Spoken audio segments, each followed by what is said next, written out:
बघ आता आता बाळ 6 महिने झालं ना तर त्याला आता वरचा आहार चालू करू लागलो.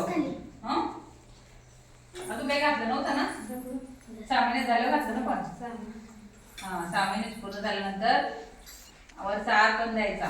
पण असा आता हा कसा खिचडी ना त्याला मऊ आहार आला पाहिजे एकदम मऊ. कारण अजून सुरुवात आहे ना एकदम थोडा थोडा त्याला पण दिवसातून चांगला 8-1 वेळा खाऊ घालायचं आणि अंगावर पण पाजायचं. अंगावर पाजते ना अंगावर दूध पितो ना तू.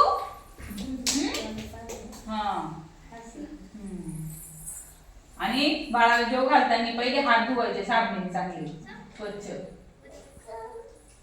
हात धुतल्याशिवाय जेव घालायचं नाही. हात धुवायचे आणि मग त्याचं जेवण बनवताना पण हात स्वच्छ धुवायचे साबणीने आणि त्याला जेव घालताना पण हात धुवूनच त्याला जेव घालायचं. त्याची काळजी घ्यावं लागेल इथून पुढं. आणि दिवसातून त्याला अर्धा तासाला भूक लागणार आहे त्याच्यामुळे त्याला जेव घालायचंय आणि जुलू पण पाजायचंय त्याला. 6 महिन्याचा झाला तो आता. मग आता आपण त्याचा अर्धा वार्षिक वाढदिवस करतोय आहे ना करतोय ना. खातो बघ बरं. त्याला वेगळं दररोजचं त्याला जेवण बनवायचंय. आपण जे खातो ना ते पण सगळी द्यायची त्याला. आपण जे जे त्याला आता खाऊ घालू ना थोडंसं तिखट थोडंसं गोड थोडंसं असं मिठाचं आणि डाळीचं पाणी नाही द्यायचं नुसतं. तांदूळ डाळ हे सगळं द्यायचं त्याला. आपण जे खातो ते सगळं द्यायचं.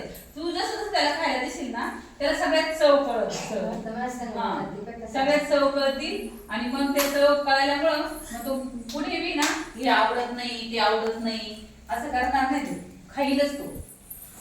कारण कसं माहिती आपण काय करतो त्याला दे डाळ दे पोळी दे डाळ दे पोळी एवढं करतो आणि मग ते काय करतात ते तेवढंच खात राहतात. पण आपण जे दररोज जेवढं खातो ना ते सगळंच त्याला खाऊ घातलं ना दूध आता हे अंडे खातात अंडे परत फळं आपल्या दररोजची भाजी पोळी जे जे आहे ते आपल्या घरात जे जे आहे ते आपली आता जी परिस्थिती त्या परिस्थितीनुसार आपण खातो ना घरात ते बाळाला सर्व थोडं थोडं थोडं थोडं घालायचंय.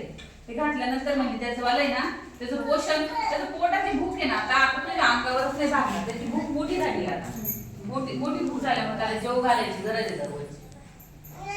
दररोज जेव घालायचंय तुला. मम्मीला सांगायचं आता मला दररोज जेवण करायचंय. घे आमचे फोटो काढत नाही आता काय करायचं तेव्हा तुम्हाला समजलं का.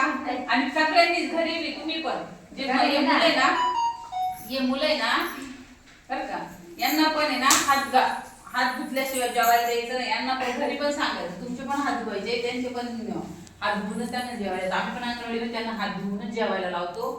तुम्ही पण घरी ती काळजी घ्यायची परिसर स्वच्छ ठेवायचा आहे. सगळंच करायचंय व्यवस्थित. राहील लक्षात.